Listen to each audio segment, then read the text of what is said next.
So what you can also do is you can have multi-message prompts inside of Gemini, as if you're chatting and you get more information out of it.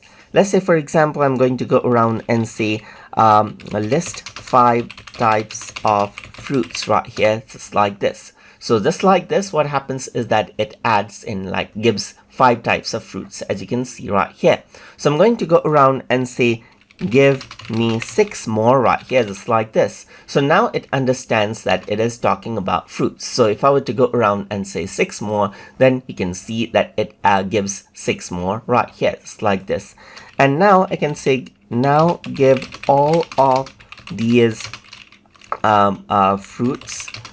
Now give, or I'm going to go around and say keep all of these fruits in a table format right here, just like this. So if I were to go around and do that, then what happens is that all of these fruits right here will be now kept in a table right here, just like this. So I'm going to go around and say this is it. So all of these fruits are here, as you can see right here, from, let's say, for example, from berry right here till banana. As you can see, like, there are berries right here, so there is berry right here, and then there's banana as well. So all of it is in categories, as you can see right here, just like this. And that is how you can go around and give multi-message prompts and get one information or the other as you like. So let's say, for example, in this table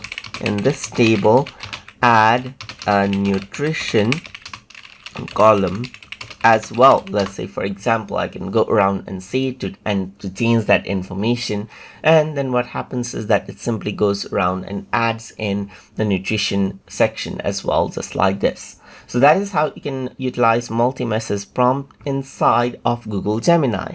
So hope you guys learned something as always, and as always, please like, comment, share, and subscribe.